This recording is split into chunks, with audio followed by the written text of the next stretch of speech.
healing the lake.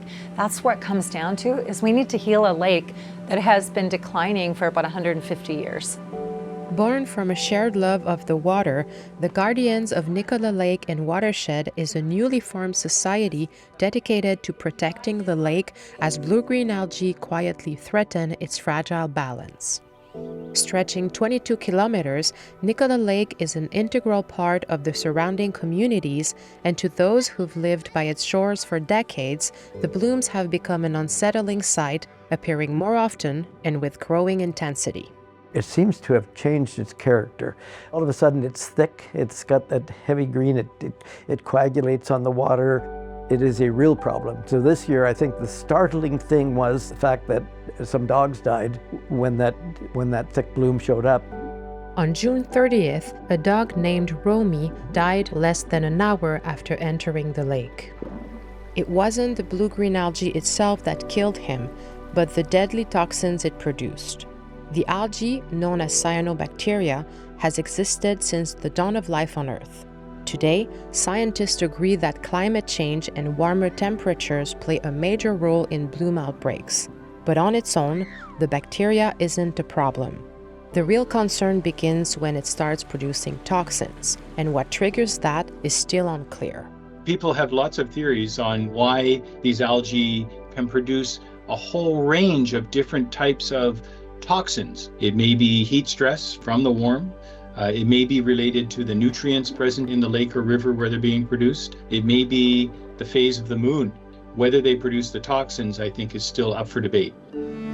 Following the theory that excess nutrients may be contributing to the problem, and with support from BC Lake Stewardship, the Society has recently moved up to Level 3 testing.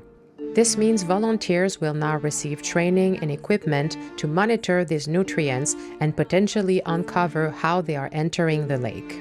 It's not pointing fingers at anybody. We've already recognized that there's a number of things happening around the lake that we can all do our part to be stewards of our own land. Some of the key factors identified by the Society includes leaking septic tanks, the use of fertilizer, cattle activity, and the removal of shoreline vegetation that once acted as a natural filter. Adding to these challenges, the lake holds 150 years' worth of sediment from past logging, mining, and damming. Solving the problem is not going to be simple, but at least understanding when it's a threat and mitigating human exposure risk and recreation exposure risk is important. Being an issue felt across the nation, affecting not only our recreational waters but also our drinking supply, it's vital that we take this seriously. And with climate change likely to worsen the situation, our collective efforts have the power to lead us to solutions. We have a very strong, intelligent, motivated board of directors. It's a wonderful thing to see people like that put that much personal volunteer energy into something, but it also shows that it's extremely important. We all care deeply about the lake and want to see it be restored to the best health that it can be in.